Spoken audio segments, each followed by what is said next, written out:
হরে কৃষ্ণ বন্ধুরা, আশা করি সবাই ভালো আছো। আজকে কোথাও যাওয়ার জন্য ভিডিও করা না, সে 9 তারিখ, আজকে হচ্ছে 3 তারিখ। ভিডিও বানাচ্ছি আজকে রাত্রে 3 তারিখ। আর আমাদের যাওয়ার কথা হচ্ছে মহাকুম্ভের যাওয়ার সৌভাগ্য হয়েছে আমাদের।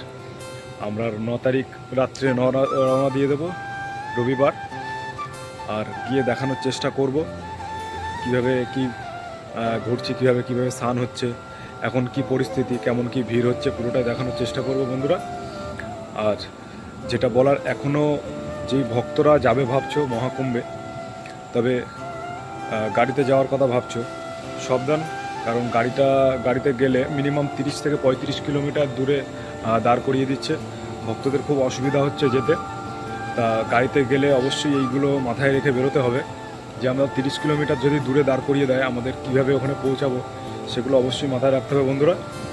অসুবিধা নেই, তাহলে বেরোনোর সময় অবশ্যই এগুলো মাথায় রাখতে হবে যে আমরা প্রাইভেট গাড়িতে যদি যাই আমাদের কিন্তু এই সমস্যার হতে পারে।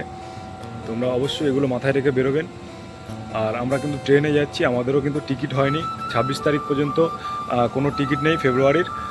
কি করব, আমাদের ট্রেনে ওয়েটিং টিকিট পেয়েছি, 3rd এসিতে যাচ্ছি আমরা বন্ধুরা। তাহলে বন্ধুরা এটুকুই বলার ছিল, বেরোনোর হলে বেরিয়ে পড়ো। এই সুযোগ কিন্তু আসবে না, 145 বছর পরে যেহেতু লেগেছে মেলাটা, এই তিথি কিন্তু আর পাওয়া যাবে না বন্ধুরা। আমাদের জীবনে তো পাবোই না, আমাদের নেক্সট জেনারেশন যারা আছে তারাও পাবে না বন্ধুরা। তাহলে বেরিয়ে পড়ুন। সমস্যার কথা মাথায় রাখলে কিন্তু বাড়ি থেকে বেরোনো মুশকিল হয়ে যাবে। এর জন্য ভগবানের নাম দিয়ে বেরিয়ে পড়তে হবে। তাহলে বন্ধুরা দেখা হচ্ছে বন্ধুরা নেক্সট কোনো ভিডিওতে। আর মহাকুম্ভের মেলার যদি পুরো ডিটেলস ভিডিও দেখতে হয়, এখনই চ্যানেলটা সাবস্ক্রাইব করুন, ভিডিওটা লাইক করুন। ভিডিওটা এখানে শেষ করছি ভগবানের নাম নিয়ে। নমঃ পার্বতী পতে হর হর মহাদেব। দেখা হচ্ছে নেক্সট কোনো ভিডিওতে। ততক্ষণ ভালো থাকুন, সুস্থ থাকুন। হরে কৃষ্ণ।